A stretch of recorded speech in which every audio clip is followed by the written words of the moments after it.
So this is about the ceramic coating on the NSX. You saw the other episode where I had Sean do the full polish. And again, just to bring people up to speed, because I get asked this all the time. I mean, even my neighbor is asking me about this. The paint correction is basically putting a nice polish on the paint. It's not so much buffing it or wet sanding it or removing orange peel. It's taking away any swirls or any imperfections in the paint to give it a nice, clean, polished finish. Because once you put the ceramic coat over that, you're not going to get to the imperfections in the paint. It's like a very, very hard wax.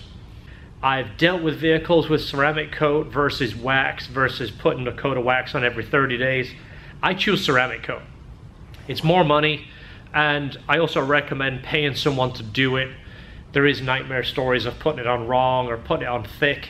It's probably not that difficult, but if you do it all the time, it will make it much faster. And of course, someone that does it all the time, you get peace of mind knowing it's done right.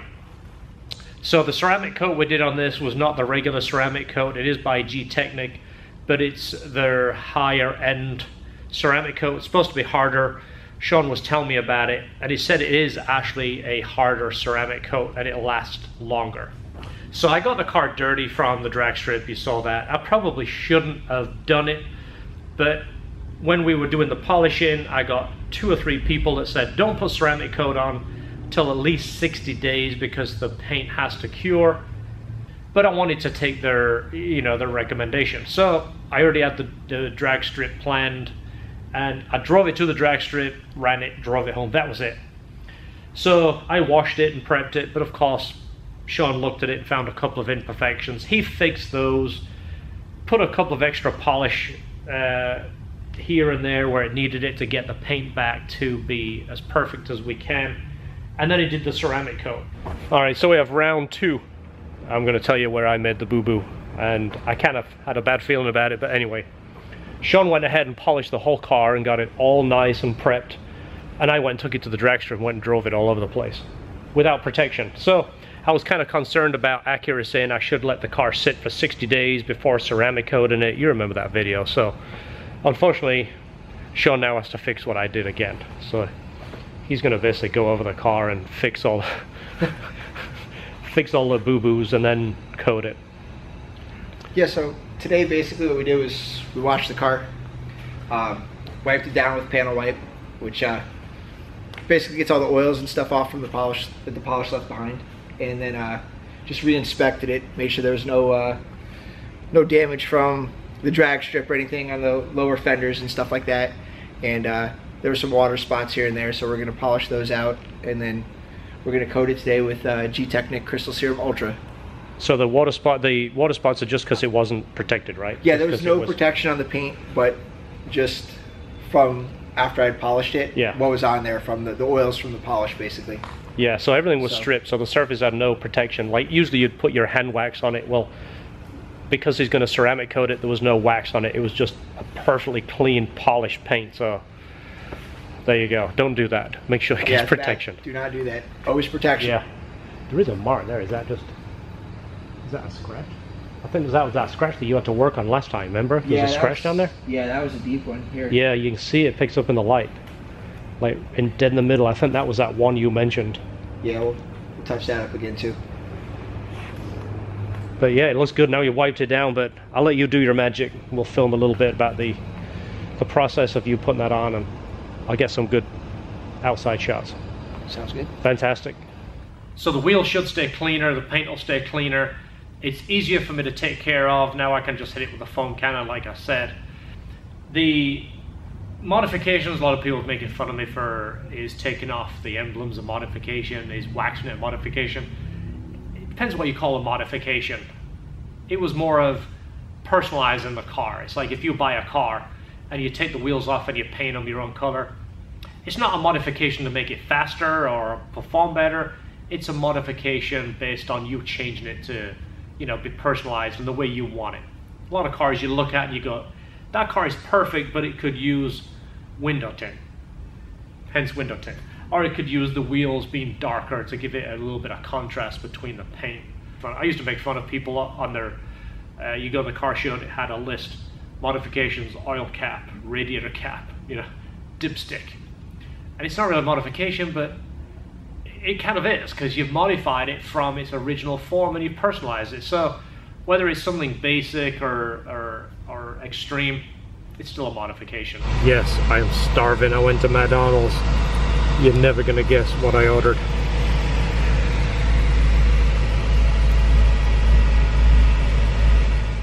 "46 degrees. That is freezing. It might not be technically freezing, but very Floridian. That is freezing. So as you see, I got my Lingenfelder hoodie on today. My Kraftwerks one is in the wash, and I don't have a whole lot of long sleeve stuff because I'm not set up too well for cold weather. So I wanted to give you a little bit of backstory on the NSX at the drag strip. It's always difficult when you do a video and just kind of put something out there. Everyone jumps to conclusions and kind of fills in the gaps and makes up their own story. So I figured I'd just tell you a little bit about it. So the NSX, it still had the gas in it that I got it delivered with. It had 180 miles when I got to the drag strip. So there was no prep. I didn't drain it to get it light or drop the air pressure in the tires. Okay, so if it's your first time going to the drag strip, you're gonna come up to this tower right here and usually tell them if you're running or watching. You go ahead and pay. It gives you a ticket, usually gives you a number. You gotta put the number on the car. We go ahead and leave the camera rolling here so you can see what's going on. 15. Thank you. Thank you. All right. Usually when you come through here, this is the exit right here. People are running down here. Be careful. So it's 15 bucks, test and tune. Basically you can run all night as many times as you want. You're gonna take your ticket, and there used to be somewhere you get an armband. Let me find out and I'll let you know what's going on here. I ain't been here in a long time. Tire pressures were, I think, 34, and they're all even. So all-wheel drive car, it ain't gonna really affect it that much. That car hooks up just the way it was. So there was no prep in the car. I just basically drove it there, waited for the light to go green, and went. And the other thing is, it was the first time at the drag strip since 2010. The last time I went there was to run a car that I built just to get a base time, and I don't have a whole lot of experience at the drag strip. Automatic, you can't really mess it up, honestly. I mean, you basically sit for the light to go green and punch it. The way the NSX is, it has a launch control. You put it in track mode, you put your foot on the brake, very similar to like a GTR or a 911. You put your foot on the brake, you put your foot on the gas, the RPMs come up. All right, we have Chet, it's gonna run. Jet's gonna run. I just ran, I got a run on my own. I'll show you the time slip in a minute. First run out, put it in full automatic, ran it, ran 11.1, like at 11.1.6, something like that. And George right there, George just ran a 15.0. He just knocked off like 6/10 of his last time. So it must be this cool air, it's a nice cool day. That time I ran in full automatic.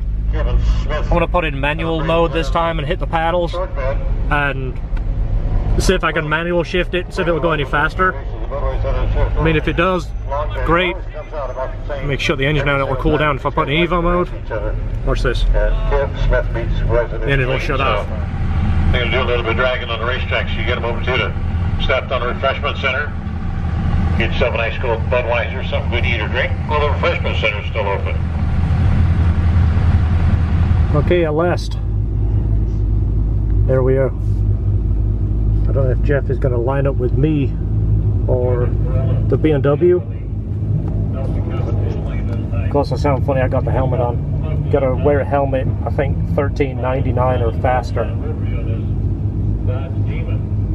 So I don't know if Jeff is going to line up with me or not. I kind of hope he does, that way we can get some footage of our cars. If not, looks like I might be lined up with the C4 Corvette. We'll see. And on the NSX it beeps and it has a ready light that comes up on the dash. It just tells you it's engaged in launch control. It gives you the optimum takeoff. So if you watch the video in the first run, I get there and I think I do a pretty good launch. The second run, the guy that I was paired up against, the blue Corvette, I think he was somewhat of a, you know, veteran racer, because he looks like he goes there all the time. I don't know, I could be wrong. But what he does is he does his burnout. I kind of sit there and wait for him, but stay out of the way because he's going to spray rubber everywhere. He does his burnout, warms up his tires, and goes right to the tree in deep stages. Well, again, you guys know this more than me, the guys that drag race all the time. There is 2 sets of yellow lights. The first set of yellow lights means you're pre-staged. You're supposed to go up to that second set of lights, the first set of lights, wait for your opponent. He comes to second set of lights. It's basically like a courtesy thing. And then once he's ready, you know, you go to the next set of lights, and you basically got like 15 seconds before the tree counts down. Well, that's what you're supposed to do, unless, you know, you're probably trying to trick the other car. I think he looked at my car and said, yeah, I probably need the advantage. That might be a pretty quick car. So he went deep stage. So when I went up to the tree, you'll notice I didn't get a lot of time to engage the traction control. And I started the traction control, that's why I left late, but it didn't beep. I had a camera on the inside that was pointing actually down at my belly, so you can't see what's going on. But when I listened to that audio, it didn't beep and it wasn't engaged fully. So I'm not making excuses, I'm just kind of telling you what goes on behind the scenes and basically what happens. And that's 2000 out here, so it's cold to see. Just call him George. Hey buddy. No, I'm still, I parked up on the grass because I think they were talking about closing it down, so I was going to see if the food place is still open. Yeah, we're going to call it a broken. Stage lanes are closed on both sides of the racetrack. So if we can get this cleaned up in enough time, we'll finish this run up. If not, this might be it, but we've got a massive cleanup at the long end on the tower side. So if you guys would back your cars off the start line so we get the trucks and the tractors through there, we'd appreciate it very, very much. But stage lanes are closed on both sides of the racetrack. Okay, so we're leaving. The other 2 guys, actually 3 of them, all took off after they did their run. All night we got 2 runs. That sucked. First run I got was at like 6:30, and then the next one was at like 10:20 or something like that. So it just sucked. You know, the track, sometimes cars just spill on the track, or you know, something happens. One guy hit a timing block, someone else spilled on the track. It happens, it sucks, but it's cold. I mean, look at it, it's dropped to 55. Let me put the heater on again. So I got the heater on. Oh, look at that, the car turned off. Saving gas for me. I'm starving. It's 10:44, didn't eat. Big RV, why is he coming in? The place is closed. So it's almost 11 o'clock. Yes, I'm starving. I went to McDonald's. You're never gonna guess what I ordered.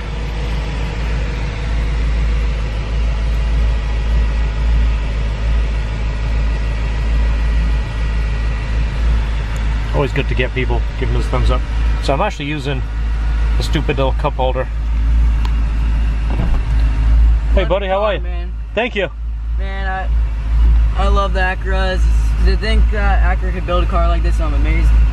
Yeah. I just took it to the track. It just ran. I watched you. Yeah. So that's always cool when other car guys jump out and go, "Hey, dude, I love the car. I saw you run out the track." It's 11 o'clock at night.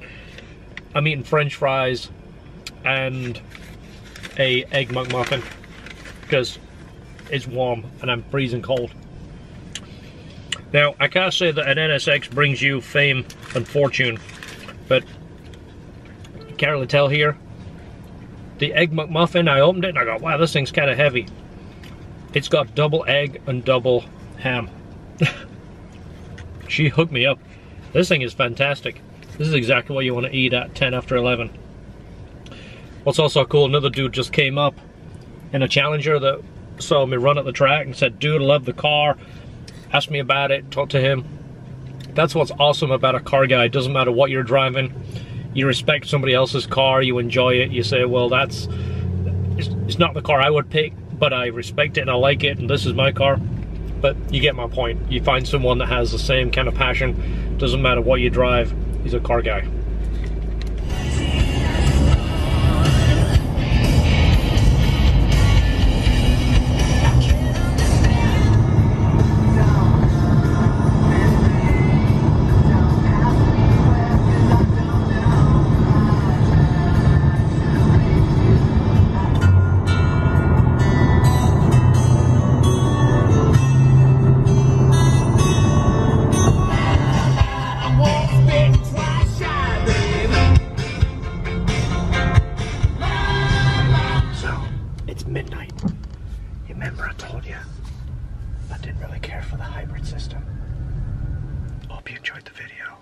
super excited with the car. It did 11.1 first run out.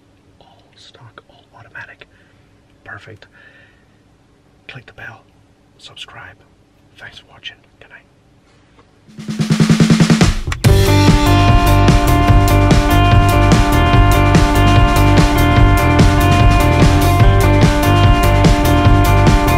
Hopefully you enjoyed that video. Just to give you a heads up, some of the things that we are working on. We have obviously stuff going on in the shop, but the titanium pipes I told you about, I've been working on a few sets. This is one set. The color's a little patchy. It's almost like near chrome. I'm trying to get a uniform color blue.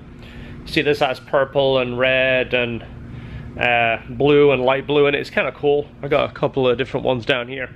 So I've been experimenting on those. They're not exactly how I want them. I'm going to sell those off cheap if you like those. You can't see them that much in the engine cover, but I'm going to sell those off cheap. They are titanium, and they do have the couplers. It's got the LHT couplers, and then I have the hump hose for the lower part and the LHT for the top part. You don't have to put the LHT up if you want to put that and put the hump hose at the top, but it needs a flexible hose on one end. So if you're interested in those, hit me up. I'll give you a super deal on those. I'm gonna do pie cuts on the next set just because that seems to be, you know, like, it's not my thing, but it's a common thing in titanium, and then it's a dead giveaway. It's titanium when you see the different color, and then the weld is silver, and then you see the blue. So that's the next set. I've got a whole new thing planned for it, so stay tuned for that. Also, when I get time, I'm going to build a titanium exhaust. I don't know if I'm going to use the bi-mode yet, make a bi-mode system, or make it just for straight through, lightweight. I don't know yet. I'm still debating on. Okay, so while I'm still talking about NSX, and just can't stop talking about it, look at this. This is a little gift from George. So it was actually kind of cool. He just put it on my desk. I came in to use the computer, looked, and saw this, and I'm like, what the heck is this? I looked at it, went out and went, hey George, where'd that come from? He goes, I bought you as a gift. It's an NSX, and it's LHT blue. Now I could say, hey, it's not orange, but you know what? I like the blue as well. I mean, I was kind of torn between the orange and the blue. I really like the blue, so if I ever win the lotto, I'll probably buy a blue one as well, and that way I can have two. But then again, if I hit the lotto, I'll probably get a Civic Type R, and an Integra Type R, and a C7 ZR1, and a Porsche 911, and an Audi R8, and a McLaren 570, and a McLaren 720. You can see where I'm going with this. If a car guy hits the lotto, he blows the whole entire thing on cars. So look at this. This is fantastic. Awesome. Thank you, George.